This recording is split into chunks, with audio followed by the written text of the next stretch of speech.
Hey man, how you doing? Dylan, how you doing? I'm doing good. I'm digging the t-shirt. We've like known each other through Facebook for 10 years, but this is the first time we've met. I can't believe that. I'm actually wearing the Flynn's arcade shirt from Tron, if you believe that shit. I love it. This shirt right here, my wife is from Minneapolis. That is Hall & Oates being eaten by fish. Um, so my wife is from Minneapolis, Minnesota, and I'm from North Carolina, so I just thought Minnesota was like Canada. I was like that guy. But I have deeply fallen in love with the state and specifically the city and the community that her parents still live and the childhood home and all that. But point of that is that they bike and ride all day because they're super healthy and it's so much fun because we do it too. But they have this amazing seafood restaurant called Seesaw, and we would bike to it. And you wouldn't necessarily put seafood as a hotbed for restaurants in Minneapolis. But it's amazing. And the coolest thing is they have these insane shirts and none of them are the same. They'll just make one-offs. So every time we go there, like we get like a new shirt. So That's awesome. I mean, you got to say a lot of stuff about Minnesota. I mean, Prince is from there. yeah, dude. Yeah. I mean, it's interesting. If you, Elena, if you talk to her, like, it feels like every other artist that's dope. She's like, they're from Minneapolis. I'm like, damn, it's like the entire music scene from it. But Well, they it's are like they are. There's a lot of music creativity coming out of there. Well, it's like when I was a kid, I'm originally from Ohio, and when I was a kid, there were all these amazing like singers and bands and everything from the Cleveland, Akron area. And then by the time I was like old enough, like teenager, 20s, to learn how to play an instrument, they had all like poof, like moved to England and California, and there was like nothing. It was like a glut. It left you.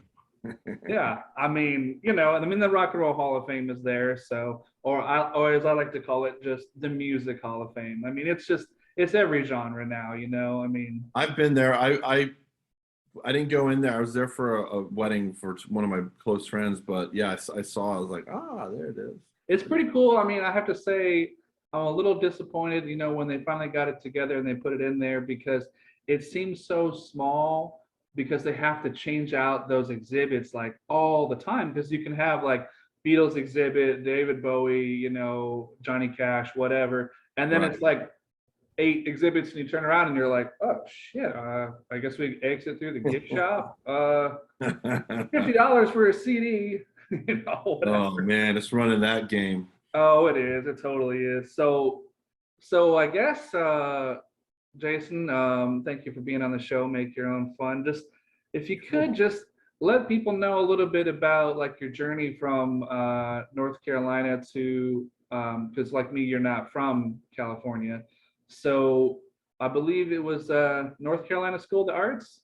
Transplant. Yeah, no. So here's the story, I guess. So me and my twin brother, who just left, but it was sitting next to me on his side of our shared office. Does he ever just like poke his head into like a Zoom chat and people were like, Well, we're usually on Zoom chats or do these things together. yeah. But no, we were born in Davie County, North Carolina, or Forsyth County, but grew up in Davie County, North Carolina, which is about 30 minutes from the School of the Arts. Okay. And we grew up there with the high school. A lot of my family, my dad's side lived in the southwest side of Virginia in the Blue Ridge Mountains in the Appalachian. My mom's side was in Goldsboro, which is kind of closer to the coast. Okay. So that was kind of our zone growing up. And we graduated from high school and wanted to study writing. So we went to University of North Carolina of Wilmington because it had a beach and a BFA writing program. And at the time, those were very hot in demand for two 18-year-old kids that grew up in Davie County. But we had a blast, and we really were taught the craft of writing. We got BFAs in long form writing, novel and short stories. We did not go to school for film, even though that's what we ended up doing for our careers. But yeah, then, after that, so I grew up close to the School of Arts. I know you and Angel are friends. Angel, we talk a lot about it because I think we missed each other by a couple of years. I have lots of friends out here in LA that have connections with School of Arts too. But so, after graduating college, we DJ'd, I DJ'd and he bartended, and we were like it was like a Neese like brand, and we saved up a bunch of money. And that time we thought it was a bunch of money. It's like 4 or 5K a piece. And you know, it's weird because our college, our town was like, our college campus was Dawson's Creek High School, and then One Tree Hill shot. So the town was always filled with One Tree Hill stuff. And so we became friends with like all the actors. You know, Paul Johansson's still a very good friend, or we don't see each other as much as we want. Like Josh Jackson really kind of helped us out when we first got to LA because we didn't know anybody. But you know, we caught the bug. Like, you know, a bunch of movies were filming there, and we're like, how hard can this be? But so we packed up my 1998 gold Grand Cherokee Laredo and spent like 37 days just driving the country. We knew when we landed we'd be in Los Angeles, but we also knew that we were about to work very hard to grind up one of the biggest industries in the world. Right. So we wanted to see the country, and you know, we did that. So from Shenandoah Valley to see a really good friend, to the Badlands, to the Grand Canyon, to the Painted Desert, to just everything. Colorado, we stayed in the mountains.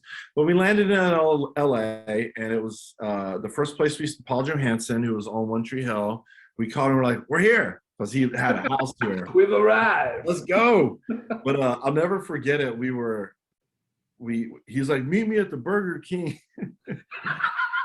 Meet me on the Burger King. And it was like Hollywood Boulevard in La Brea, but we met in a parking lot, and his house was kind of up in the hills there, but he picked us up, and that was kind of how it started. And you know, just the next 4 or 5 years was kind of the classic grind. We just PA'd. I mean, I was on set PA for movies like Stick It with Jeff Bridges. And Oh, wow. Okay. Yeah. remember that one? Yeah. Kenneth Branagh in Warm Springs. It was a movie about FDR when he was trying to heal his illness through the Warm Springs, the HBO movie.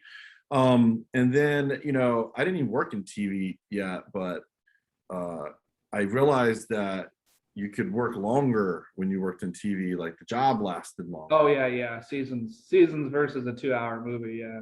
Yeah. So I went in-house to Spyglass Entertainment. Jamie and I are not working together, but I went in-house to Spyglass Entertainment. If you've seen their movies, they're like, Yeah. Like, Yeah. so they did. Well, you remember it, right? So Yeah.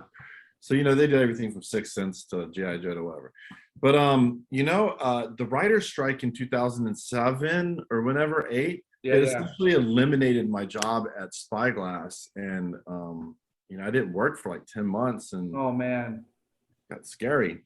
But when I finally had a job and opportunity, one of my closest friends I met here, Kip Kroger, who works in TV. In fact, he was up there on the Emmy stage for Ted Lasso as one of the people. But there was a PA job that was open for a TV show, and I'd never done it. I was like, dude, I'll do whatever. I don't care, like literally whatever. So I was like going into credit card debt. But it was a really pivotal moment in my career, and for Jamie's career, who would join me at some point. And it was for some pilot that came and went. We were in the offices of Lost. It was this whole new world of Disney lot. But and then after that, you know, we just kept grinding, but staying in TV, and really started getting opportunities. And you know, eventually we moved up.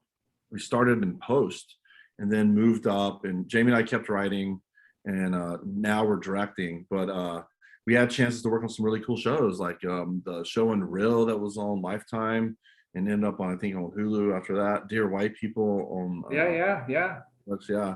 And then you know, we'd worked on a couple of Universal shows that led to really the greatest opportunity we've ever had, and that was Umbrella Academy. That Dude, congratulations just across the board on that show. I mean, I know it came from the graphic novel, and I was looking into it. I'm like, wait a minute, the graphic novel was written by the lead singer from My Chemical Romance, and you know, you just learn more and more things about it. It's just, I think that's going to be like the show, the gift that keeps on giving, because there's just so many directions, and there's so much of a written history for you guys to build off of, you know. But I gotta go back a minute and ask you, when you first got to LA, did people kind of like tell you to stay away from certain places, or don't go there, or watch out for that? Because when I first got to LA, no, I mean, people told me, but they didn't really like say to stay away. So one day I wandered into the castle there at the Scientology castle. Uh-oh. I don't have any problem with Scientologists. It's fine. It's just the whole creepy vibe. I walked in there and it was literally like, wait a minute. Why is everybody walking around dressed like a waiter and Eastern European accents? And I mean, is the password Fidelio? It was like eyes wide shut. I'm like, what is this? And they're like, well, you can take the acting class. It's in the basement. And I was like, ah. That's So, a honey trap. I'm like, oh, you got me.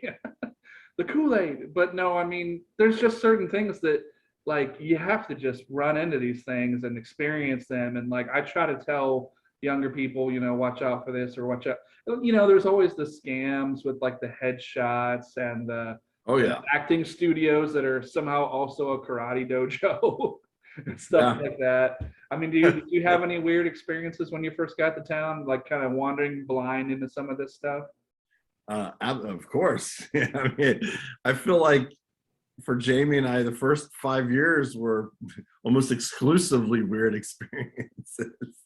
I think ours were a little bit more different in that we were trying to find partners and write. We were only really writing feature scripts at the time, so we were always ending up with these very bizarre partners that we thought either had money or a position that was above us to help us get the script to the finish right line. Or they were like a stepping stone. Yeah, but like one was like a horse jockey that was like horrible. I mean, he was so insane. Like he was obviously on steroids for his career. And he, Jamie and I are like 6'5" twins, right? So right. like 5'1", because you have to be like really short to be a horse jockey. But I remember we'd just be over his house and be like, what have we done? What are we doing? What are we doing? It's like so obvious. Can we leave? Obviously, nothing's gonna. And it's inevitably always their life story or whatever. Oh yeah. So like we had a bunch of just jump out of a window at this point. Oh man, but we've also had some really uniquely amazing Hollywood stories where we've worked with icons and to write and develop with them, and even now like have projects like even with our own stuff. Umbrella Academy has been such a blessing, and it really takes up most of our time because it's just a massive show with so many people working on it. And just the set and the attention to detail and character development, it's like you got to be on it from season to season. It's I mean, Steve Blackman, who's the showrunner, head writer, King, the boss man, and then sorry about that, and then Jeff King is right hand man, EP, director, and then we work with Everett Burrell, who's in charge of VFX, and literally everybody on the crew is like the best at what they do, whether it's the production designer or how great Elliot and all the cast are, and David Castaneda playing Diego, or if it's the music supervisor, because obviously music's such a big part of our show. Our colorist is like one of the best colorists. She does like the Joker. I mean, she's like huge colorist. So, and yeah, the set's so beautiful. Back to the production designer, and But I mean, you have to probably feel at a certain point, like looking back on however long it's been, 20 years, that it's an arrival point. Like, you suffered through different things and productions that may have folded, or like pilots that didn't get picked up for this event, because now you have like the wind in your sails. You've got the experience, you've got the budget, you've got the time, you've got the cast. Yeah, that actor that plays 5, like I never saw that kid before, and he blew my mind. Aiden Gallagher. He's just a one. Him and Robert Sheehan, I think oftentimes they steal a lot of scenes, but I think all of our actors kind of do. Yeah. But I mean, I've seen Aiden, number 5. He's a fun character. Yeah, he's great. He's great. So what kind of got you interested in moving into directing? Was that something that was kind of like always an ultimate goal, or did you just think like, well, let's try it? Yeah, no, not really. It was like we're very nascent directors, I would like. Like we have found in the past probably like 2 years that in our off time that the scripts that we write that we're starting to become more interested in directing them or at least taking a chance at it. And so we did this like proof of concept pilot with our very good friend Constance Zimmer, who was one of the stars of Unreal. Everybody knows who she is. She's she's a legendary actor, House of Cards, etc. Entourage. But she's a dear friend, and she gave us her time, and she believed in the script. And Jamie and I directed her, and Tari Mawine, who's the other lead in it. He's from The Shine, been in a million things. Yeah, it's just a new thing, and I think our relationships we've made over the past however many years are starting to come into play for our own arts and creativity. So yeah, it's been a lot of fun. Like we're in post production on the proof, and we're looking at doing another one pretty soon. And my dream would be writing and directing horror films and stuff. I really love that genre. Nice. Well, I mean, now's the time. I mean, now that things are opening up and people can be in close quarters, because it'd be hard to film some stuff with crowds for like about a year and a half. Man, talk about COVID. COVID's been.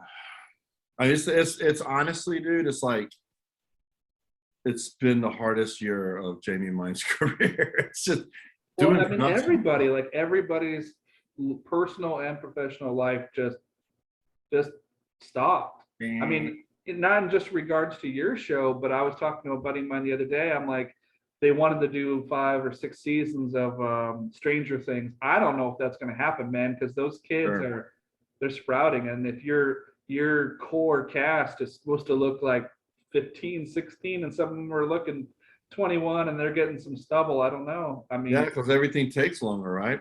Yeah, child labor laws, all that fun stuff. But I wanted to go back a minute and talk about something we talked about a couple weeks ago, which I think it's the first show that you guys produced that I saw, which was just freaking hilarious, was legit. And that show was just tailor-made for Jim Jeffries, and the collegiate character that DJ Wallace played, and I still think it's one of the funniest jokes I've ever heard, with somebody who's bedridden or in a chair to be in an argument with somebody and then just do this. And then the other character is like, well, like, no, Jim, you can't talk to him anymore. He's left the room. Oh, I think I laughed about that. And probably talked to 20 people, and they were like, what do you mean? I'm like, you don't get it. It's brilliant. No, Donald really kills that DJ, who I'm still friends with. It was a huge show for Jamie and I. We were brought. It was our first producing credit. We were post producers only, and it was a very independent. It was FX, so it wasn't indie, but it had the budget of more of a smaller indie style TV show. Right. So for Jamie and I, we were just so freaked out about not fucking it up, frankly. Right. Peter O'Fallon, who created the show with Jim Jeffries, he gave us our chance. This was our first chance. He plucked us out of another show that he was a visiting director on and said, do you guys want a shot at this? Do you think you can do it? Run post. And we're like, yes. And it was amazing. It was so fun. And I got to see some of the world's greatest comedic actors come and go and watch Jim Jeffries do his thing. And Peter O'Fallon could stretch $1 and make it look like $1,000. I mean, the man would just made the show so funny with Jim, but was so little. So I was always. I think even wasn't John Ratzenberger on that show? Yeah, man, Rats from Cheers. I mean, wow. So this is what, like 8 years ago. So I'm still like in my mind, I've made it, right? Like I'm at the table finally, even if strictly post production. I'm at the big kids table, yeah. Yeah, but like for Rats, I remember we did everything at this one place called Electric. They were very kind to us and gave us a great deal. But we did everything from like the visual effects to the color correction to the sound mix to the dailies to all the stuff, the meat and potatoes and making a TV show. But I'd be in there for ADR and it was like a theater setting, which would not typically be how an ADR stage would be. But Rats would come in and I just find myself sitting next to him and for like 30, 45, a couple hours. He'd come in early or stay late and watch other people. And I'd just be like sitting there talking to him like, this is the most surreal thing to me right now, but very cool. Yeah, legit was really good. I think I think that a lot of people, if you remembered Legit, you loved it, is what it really Well, was. yeah, I mean, you know, not every show is going to be Game of Thrones and have this amazing, huge audience built in from books and stuff, but um, it was just one of those things where a friend told me and another friend talked about it, and I'm like, fine, and I sat down and I watched it, and I laughed my ass off because it's just funny, and I mean, I still remember Jim Jeffries doing like the 1950s dad voice and stuff. Oh, dude, we cracked up so much. Jim would do it sometimes when we were all like in the process, but like, dude, we thought that was that was the cool thing about Legit, is that Peter O'Fallon was the showrunner. He directed every one. And you know, Jim obviously is the star. But like the things that those guys were doing on stage, they were just like, it wasn't impromptu or improvised like a curb, but it had a lot of that. Like there was a lot of just like coming up with fun stuff. I think Jim had been working on that bit for a while, the 50s dad. But yeah, dude, that was a pretty freaking cool show. We're still bummed out that one didn't get a shot to go longer. Yeah, I could have gone 3, 5 seasons. I mean, you know, Yeah. and like I said, it was perfectly tailor made for him in the same way that kind of like, oh, like Rescue Me was tailor made for Dennis Leary. That Larry, just yeah. totally fit the guy perfectly. So, It's true. so yeah, so tell me about some stuff that are you allowed to talk about? So, I mean, you've got some stuff on IMDb. I don't know what you're allowed to talk about for the newer projects that are kind of coming up. You know, I mean, honestly, me and Jamie are here to serve Steve Blackman and his vision for Umbrella Academy. So we're deep in season 3 right now. The shooting's done. We're fully focused on post, which is all those big things that everybody loves, whether it's the music choices or how the frame looks or the color correction and the visual effects take forever on this show because there's, as you know, they're so There's a lot. well done. Yeah. Yeah, but I think for us, Jamie and I are just going to keep writing scripts, trying to find partners and direct little things in the cracks of our time. I think that's a lot of what our focus is. And, you know, I can't really talk about it, but I know that there's a pretty interesting future for this world of Umbrella Academy that Jamie, you know, if we would love to continue with too. So yeah, that's kind of the big focus for us, I think, right now. Hey, that's more than enough on your plate. Do you think back to like when you were first getting in the business that like if someone were to interview you 20 years ago and say that you guys would be running a show or overseeing a show of this magnitude, would you believe them? No, but I don't. But to be honest with you, I'm just part of a producing team. Right. They're No, the I big know. the big bosses are Blackman. I mean, Blackman runs the show, and King is right there next to him. Jamie and I look at ourselves as capos to those two right there. But no, heck no. I mean, the idea that I'd even get a chance to work on a show like Umbrella Academy, the idea that I'd get to, you know, even be on set and watch these really great actors do what they do, or you know, be on a plane with Gerard Way and in a airport lounge before we go to Toronto for like a rap party. I mean, yeah, no, I would have been like, I hope that happens. You're like, please. Yeah, you know, I mean, honestly, it's been such a great learning experience for Jamie and I. We've came a long way since Legit to being part of. I know. And then for with me, we didn't really talk too much back then, but I knew that like Legit was just this show that it had like this unique voice, and I'm like, well, whoever worked on this show, I mean, they have their act together and they're going places. Yeah, And I'll tell you the one thing that was so interesting for Jamie and I, who have degrees in writing, is that post-production, it has completely made us better writers and now better directors, because the way that we have partnered up, we have great partners, and I mean this, I'm not gonna like go into their names or whatever, but like we you're have like this list right here. this list of, no, but we have developed scripts that are our own, that we've written and developed with really amazing partners that are iconic figures, whether in the NBA or Hollywood or the zeitgeist of Hollywood. And I would have never thought that Jamie and I would have, I think I'd have been like, nah, we'll probably have the horse jockeys. I don't think that we're going to get, you know, some of the people that we're being allowed to work with now. So But for now, I mean, but back to the posting, it's been amazing because the last third of a TV show, when I got my chance to even be a producer, they said you're in charge. You and Jamie are in charge of the last third of a production, and all that comes with that. And at the, I didn't realize how pivotal that was to my own way of storytelling in the scripts that I would be writing on the weekends or at night.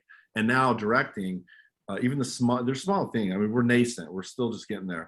But with big people, like you get Constance Zimmer on the set, you better do it right. I mean, she is like a freaking legend, right? Right. You directed Emma Roberts for this thing. It's like you can't mess around. Right. But like in our minds, the way that we direct is the same way now with writing. We always have editing in there, and I think that that's been the truest blessing.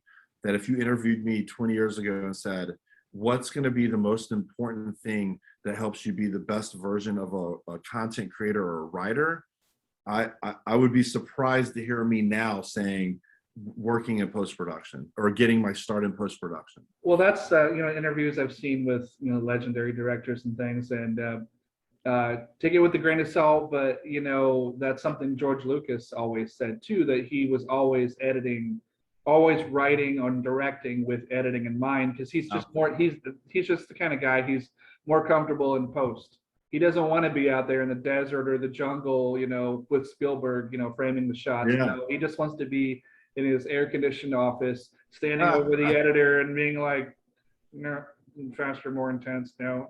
What's so interesting is that Jamie and I love that too. Like I remember, even earlier on, just being like, it's just post. Like I want to get out there, and then it just really gives you more motivation to give yourself situations, even if it's side gigs, to be doing that, so you truly have the full understanding of what TV is, from prep to the script writing phase to production to post to stream or air. Like so knowing what you know now, sorry to interrupt, knowing what you know now, how important is it that you book additional photography after, like a month or two later, like you're sitting in the editing booth and you're like, oh my God, we need like 4 other shots. This fight sequence isn't going to cut right. Like, holy shit. Like so-and-so dyed their hair and, and they on a shoot somewhere in Thailand, we can't get them. Like, oh my God. So where you're on a show like Umbrella, if we've wrapped principal photography,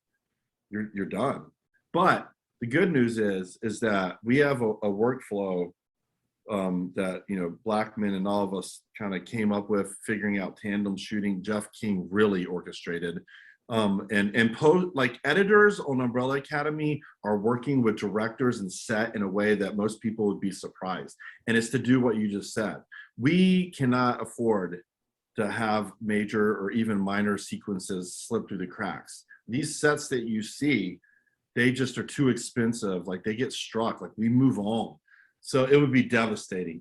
And by the way, that translates into our own stuff. Like, right. We know that Constance Zimmer, we can't bring, she came and gave us her time. She's a producer on the project. She's a collaborator with us. But, we're making this spec together to sell it together. And if you don't hit something, and especially some of the sequences, which were on like a couch on a beach with the sun setting, like you can't just go back up there and bring 50 people and shoot that if you miss it 6 months. Yeah, not everybody has the wherewithal and the budget that Disney has to use that, whatever it's called, the volume there in Manhattan Beach, where they can just use video game technology and just recreate the world around you and have like 4 actors, and then don't worry guys, we'll reset the world.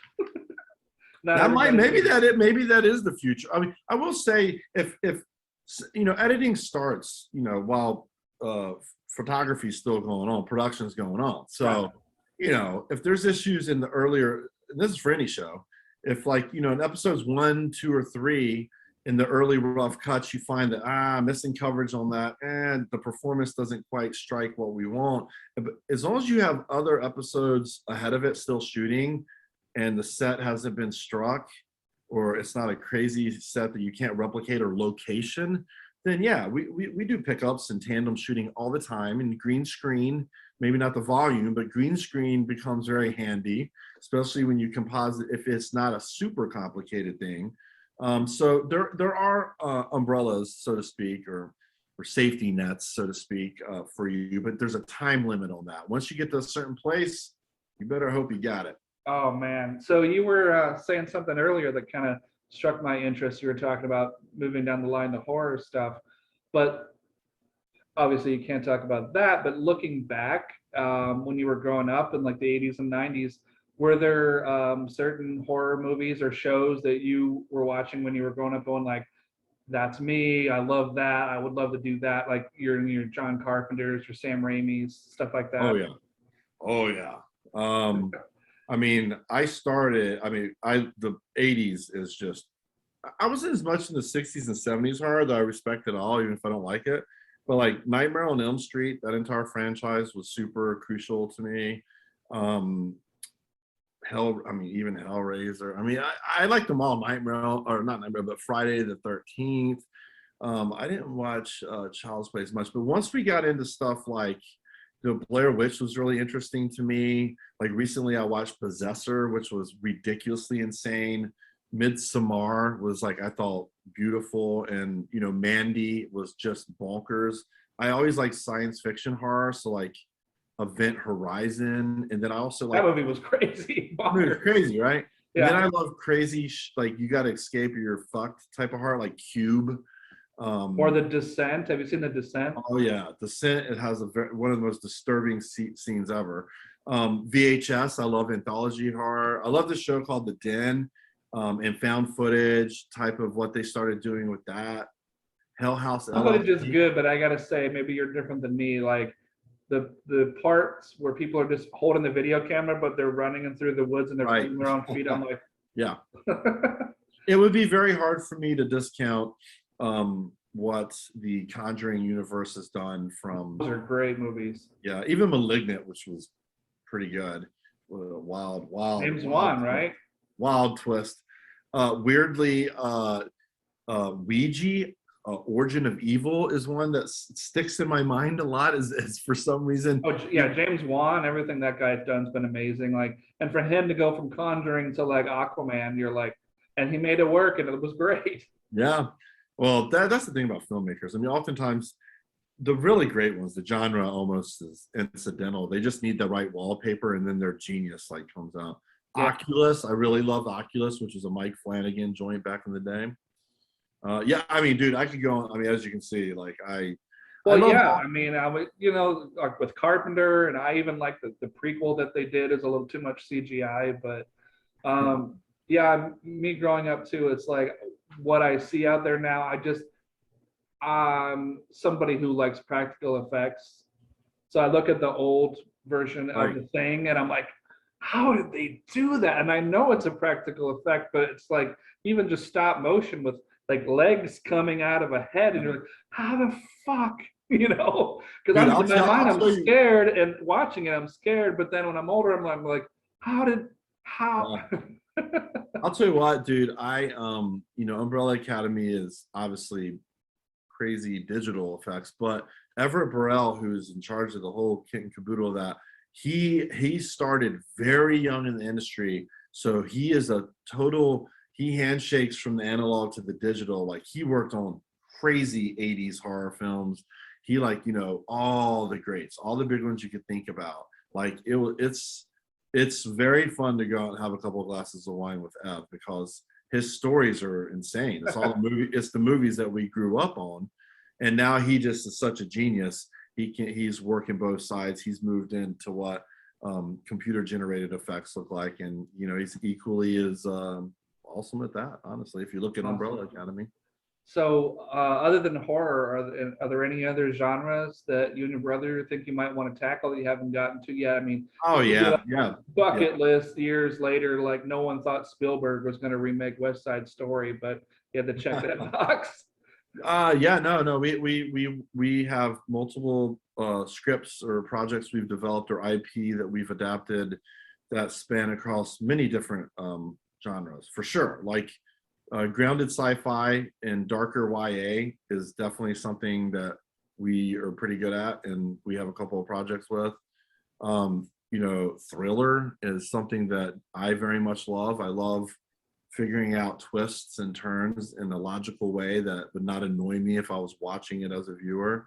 Uh, what else do we have? I mean, just family drama in general, we have quite a few with, but we love comedy too. Like Oh yeah. we're very lucky with a couple of comedy pieces that we got out there that are insane. And I can't really talk about those because they're Yeah. under agreement, but hopefully you'll see them at some point in my life. But they're very dark comedies. Like they're very outrageous premises, fish out of water a lot of times, or and also horror comedy is one of them. So we will mess even inside of horror and kind of lighten the load and take it out of straight horror and go into like kind of outrageous, kind of like Shaun of the Dead, maybe living more in that land. Hey, that's a great genre to get into. I myself kind of, when it comes to like the thriller, I guess, kind of subgenre, I and I'm a writer as well. I really like things that take a turn where at first you're frustrated when you see you're sucked in by a trailer and you're like, well, that looks good, and I like some of these actors, and I don't really know what the story is. I'll take a chance, one of the streaming services late at night or something, and then you watch it and you go, oh, they advertise it as this, so that at the end of the first act they can pull the rug out and like, it's actually this, and you're like, what? Yeah. There's a great one I can tell you about, and might be hard to kind of sit through its subtitle. It's called The Trip. It's a Swedish film with Numi Rapace from Girl with the Dragon Tattoo and Prometheus. And you think it's this movie about this married couple that are trying to kill each other off at this remote cabin in the woods to get insurance money because they hate each other. And it's set up as kind of like this dark comedy, right? Sure. And it turns out to be this home invasion movie, and they get kidnapped by these convicts, and you're just like, it's a totally. And the thing is, you can ask Angel about it too. He saw it as well, which is they make fun of the fact that they know it's going to be remade in America. And they have like a little scene where they show a little meta. It's like a little like their version of an American version of the movie. So, I mean, a lot of her stuff's been remade into English language movies. But I mean, you can say what you want to say about a lot of her movies not making money, but she picks great stories. Oh yeah. Hey, I don't hate on anybody. I mean, honestly, everybody's out here and has their own stories for why they make their creative choices. Everybody, there's a flavor for everybody. I even movies that maybe we hate, it's great because now you know something you don't like, so you avoid that where there's tons of other people that love it. So well, sometimes stuff is so bad it's good too. Yeah. Sometimes like what you watch some of this, like we were talking about stuff from the 80s, and you're like, well, this is an exercise in what not to do. Well, I'll tell you what, if you watch any of Argento's horror back in the day, you're just like, good bud. You're like, do the vampires just randomly do cocaine and have sex? Because it doesn't seem that bad. Is he telling us it's not that bad? I mean, they're just walking around listening to disco and doing cocaine and having sex, and the humans just kind of seem like they get in the way. I watch my wife loves horror too, so it's kind of fun. We explore and we have different tastes, or we've had different appetites in the past, so we can show each other ones that the other haven't watched. And of course, some of the most fun that I have, or we have with our group of friends, is that we'll watch like some stupid horror and just laugh. We'll just talk through the whole thing. Like, well, yeah, that's the whole like what is that group of guys? Mystery Science Theater. Yeah, that's how they got their whole start, because you're watching it and you're like, Santa Claus goes to Mars? Like, what is this shit? But you know what? Somebody said yes. Somebody forked over that dough and they're like, this is genius. Lots of people agree. The world needs to see it. So tell me about have you traveled outside of the country for your productions, or have there been some kind of interesting experiences you had outside of the US with your shows and films? Yeah, I mean, I don't get to go as much as I would love to, but we shoot Umbrella Academy in Toronto. I mean, my job really is back in Los Angeles, but I always go up there. I didn't go this last season because of COVID, sadly. Yeah. But, I mean, Toronto, and my brother went up to Vancouver a lot for Unreal when we did all 4 seasons of that. Legit shot in LA, so we were on set all the time, and it was really cool to be in the different various locations that you'd see in that show. But yeah, I mean, it's obviously super cool. Like, I mean, you go to Toronto and you're in a new city, you know, so it's exciting to be able to travel under the guise of work. And yeah, I don't know if it's too. I mean, look, I think a lot of people would think it's insane that I'd say that I, hang out in the airport lounge and, with Gerard Way before we get on the plane and fly up to Toronto. I mean, for me, that's, or even with Steve Blackman or all that. I mean, I think a lot of parts of, people see TV shows or, big bands and, you have a lot of famous people on it. So, I mean, I guess I'm around famous people a lot, but I don't know if that would be part of that for me. I honestly, I love to travel. It's really cool to be able to get out there and see the world. That's what COVID's been pretty devastating for everybody. Yeah. Well, I was going to say though, I mean, what's nice too about being a creative is when you do travel, even if it's for this project, like you and your brother may be just out for lunch or putzing around on a day off, and then it might strike your fancy to look around and go like, you know, we could shoot something here cheaper, Yeah. good, like a 2-hour film cheaper than Yeah. LA. So, I mean, there has to be stuff too where you're just walking around going like, oh, look at that outcropping, or like, look at that old house, or, look at that old hotel, and just something gets planted in your mind. And then the next thing you know, you have a notepad out. Yeah. Well, I mean, I do that anyway. I find that when I'm traveling, to be like I'm kind of enslaved to the airplane seat and the ride, and you can it's easier to kind of focus on story more when you kind of lose a lot of the external distractions, So I definitely find that in the shower or when I'm flying, I really have a lot more ideas, or I'm able to get down a lot more ideas, not in the shower. Well, shower is like you're probably just away from the electronics and the TV and the Everything. laptop and the phone, and you're just, left with your own devices. But um, I've always thought of that too, like traveling outside the country, to work on something, and then next thing you know, you're just like, look at that over there. That's pretty interesting. Huh, I wonder if we could get in there. Yeah, I mean, yeah, for sure. But location for Umbrella is definitely not my purview. But for the things that Jamie and I are working on for our own little projects that we got going, that's always in the back of our minds. But I would love to shoot a show that I've created in Los Angeles at some point. Oh yeah. Well, let me ask you this, because I asked the sorry, I'm gonna get and chase the sun's coming out behind the trees over here. So you talked about some stuff that you would like to do. Are there any kind of projects that you think like, no, I don't want to be like in 5 years directing, The Bachelor or something. I don't want to be doing reality TV or anything that you're like, I'm good. I don't need to go down that road. Yeah. So the show that I worked on Unreal was about The Bachelor, so they hate me. But I mean, for Jamie and I, our goal when we came out here was to write and make our own stuff, and that's still the goal, because we love being part of the producing teams or the post-producing teams on major shows. Who wouldn't? It's so great. But yeah, the ultimate. I mean, if I could do something in the next 20 years, it would be to get one of these projects that we've partnered up with people on to the finish line and see it go to series, and just to have the joy with all the pain that comes with making that show myself.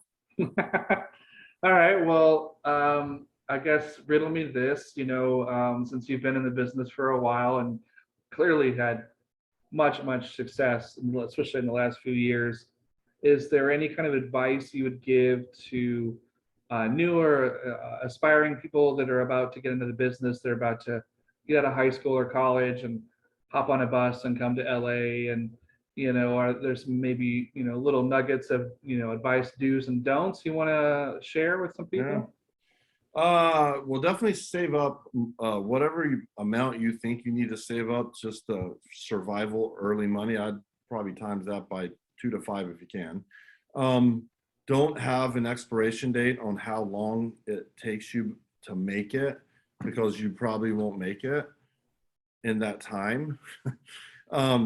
be ready to have, to be humble. And, for Jamie and I, if I would have known how hard it was the first 7 or 8 years, I don't know, maybe I wouldn't have came out here. It was very hard. I was working 100-hour weeks. I was a PA, a runner. I mean, I worked on big projects, but I was lowest on the totem pole for years at a time. So feeling poor in an expensive city can be mentally draining. But if you keep your eye on the prize and you truly believe in yourself, and if you're a writer, write a lot. If you're a director, start shooting little specs. If you're want to be a composer, then start making a reel. Like, don't get caught up in your day job. That's going to be a grind and hurt you anyway, Right. because it's a big. Make sure that you're getting your product put down, and also allow yourself to get better while you're doing that. And you're not allowed to complain about it, because you're going to work harder than most people, because this Right. industry doesn't give a shit. But it's kind of like you outlast the industry and you'll eventually get a chance. But if you Because other quit, people will quit and they'll just melt away. So yeah, 90% of the 80 to 90% of the people that, maybe not 80, I don't know, man, maybe, that I came out here with, or were in the class of 2005 when Jamie and I got out here, I would say 80% have either left LA or quit the industry altogether. And it's not, there's no judgment there. But if you want to get to the chance of, it took me 13 years to have Umbrella Academy happen. Like, if at any given point I would have left, then I wouldn't be having this experience. right. It's been amazing to learn under masters like Steve Blackman and the others. I wouldn't have had Unreal or Legit if I had quit. If 10 years would have been my marker, I wouldn't have had Legit. Wow. It would have just been, maybe it would have been just a month or two before Peter O'Fallon literally said, I'm going to give you two a shot. Do you want it? That's how it went down. He's like, I can tell you want a shot. Do you want a shot? I can give it to you. And we were there, and we had shown him we wanted it, and we'd never given up. So it sounds cheesy and kind of Jim Valvano or whatever, but it's really just the persistence of in your head saying, I'm not quitting regardless. I don't care how long it takes, how difficult it becomes. I will outlast all of this to get to what I want to do. And then for the rest of my career, I will love it and get to do what I want to do. That's great. That's great. One thing I haven't had, obviously, anywhere near your level of success, but one thing I've tried to tell people younger than me that are getting into it is it's all about relationships. So work on your people skills. And the other thing is be friends with people who have their own camera, have their own lighting kit, are not afraid of editing, because you got to get out there and just make some crappy short films. I mean, you don't want to intentionally make something crappy, but you got to learn. You got to throw yourself in there. Oh, dude, you're right. Jamie and I've written and produced our own, probably like 3 or 4 short films. We've started writing, directing them now. But yeah, dude, it's like scripts. I mean, our first 5 scripts sucked. I mean, and our next 5 were okay. And I think, we've probably written a lot of stuff.